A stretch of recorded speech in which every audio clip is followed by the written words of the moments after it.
Oke, kita lanjut ke bagian berkenaan dengan HTML form ya teman-teman. Yang pertama di sini ada contoh codingan lagi ya.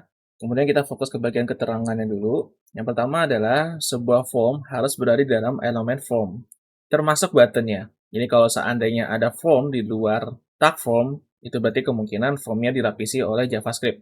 Ya, karena nggak mungkin sebuah form bisa disubmit apabila tidak di dalam tag form. Jadi seandainya teman-teman buat halaman HTML yang tidak menggunakan JavaScript, jangan lupa dengan aturan tersebut ya. Kemudian, terdapat atribut for pada tag label yang bersifat opsional. Itu akan dibahas nanti. Kemudian, maksimalkan atribut type pada tag input dan button. Ya, silakan teman-teman cek di dokumentasinya di website Wetry School atau website lainnya ya.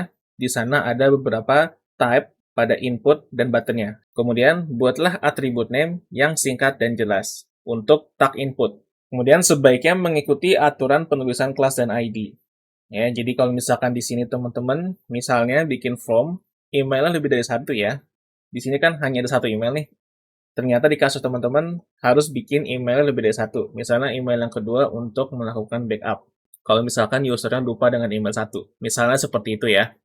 Itu berarti teman-teman bikin dua form. Yang pertama adalah main email, dan yang kedua adalah secondary email atau backup email. Ya, jadi tinggal teman-teman ganti aja atribut name-nya, jadi main email atau backup email.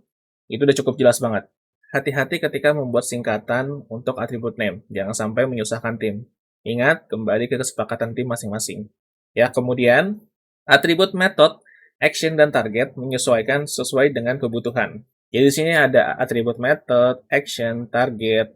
Mungkin untuk action sama method kita nggak akan bahas lebih dalam. Biasanya akan digunakan ketika sudah implementasi dengan backend. Karena di sini kita hanya akan belajar HTML, mungkin ini belum akan digunakan ya. Tapi tetap kita bakal jelasin sedikit aja. Kemudian, yang terakhir, jangan pernah percaya dengan user. Mungkin ini akan dijelaskan ketika nanti ya, udah masuk ke bagian ranah pengantar JavaScript ya. Sekarang kita bakal balik ke codingan dulu. Di sini udah ada codingannya ya, sama ya, mirip-mirip kayak yang di PowerPoint tadi. Sekarang silakan teman-teman pause dulu kalau misalkan mau coba teman-teman praktekkan juga. Di sini aku bakal mulai dari yang paling gampang dulu ya. Kita mulai dari properti target.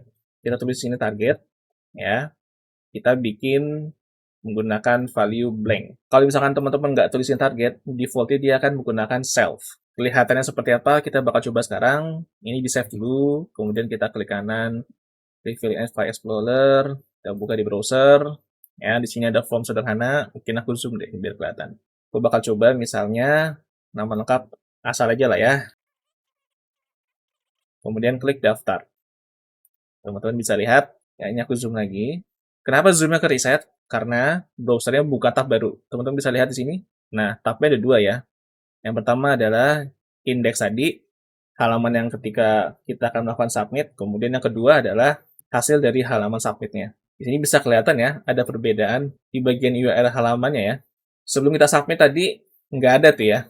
Setelah index.html udah selesai. Tapi ketika kita submit, jadi ada muncul ya, ada full name, ada email, kemudian ada password juga, beserta dengan value yang kita input tadi lewat form. Kenapa seperti ini? Nah, itu adalah sifat dari property method get. Kita balik ke codingan sekarang. Nah, di sini ada method get. Kita coba ganti metodenya jadi post. Di sini aku ganti jadi post, kemudian di save, sama aja ya, nggak ada yang kita ubah, cuman property metodenya aja. Kemudian kita balik ke bagian index HTML-nya, kita refresh, kita ulang ya, seolah-olah kita belum melakukan submit apapun. Kita klik daftar. Nah, ketika dia buka tab baru, di sini nggak ada data yang kita kirim tadi. Kalau get, bisa teman-teman lihat ya, tadi kan jadi panjang di sini ya, semua form yang kita submit beserta value-nya yang kita masukin ya, ada semua di URL-nya, tapi kalau post tidak ada. Itu yang membedakan antara get dengan post. Sebenarnya ini akan dibahas lebih dalam lagi di bagian back-end ya, teman-teman kalau mulai belajar PHP atau Java dan lain sebagainya, kemudian ranahnya ke ranah web developer, itu pasti penting banget ya, antara get sama post.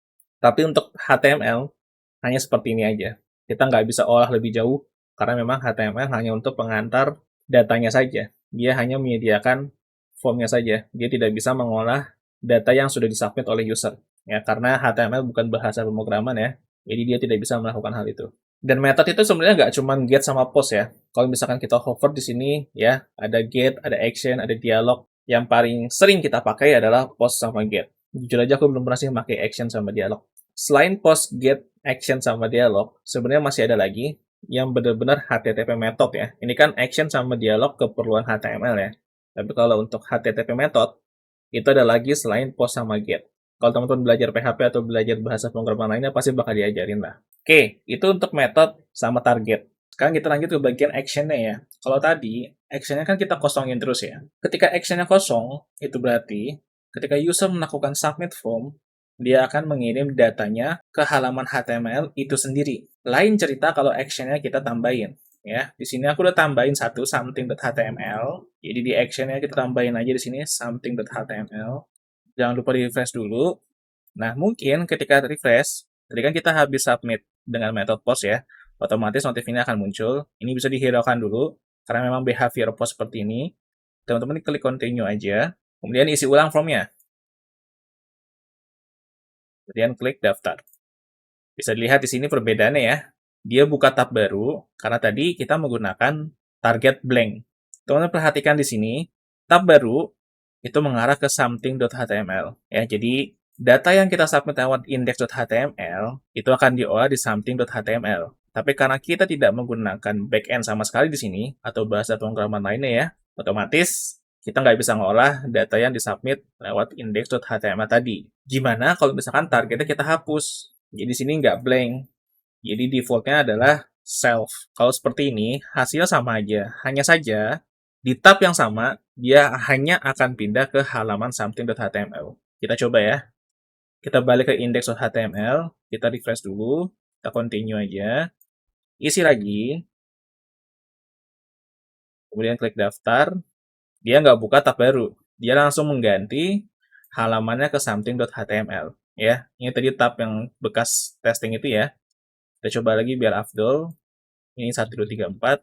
Klik daftar. Nah, dia nggak buka tab baru. Jadi jangan sampai ketuker ya, terkait sifat antara action dengan properti target ini. Ya, karena ini dua hal yang berbeda.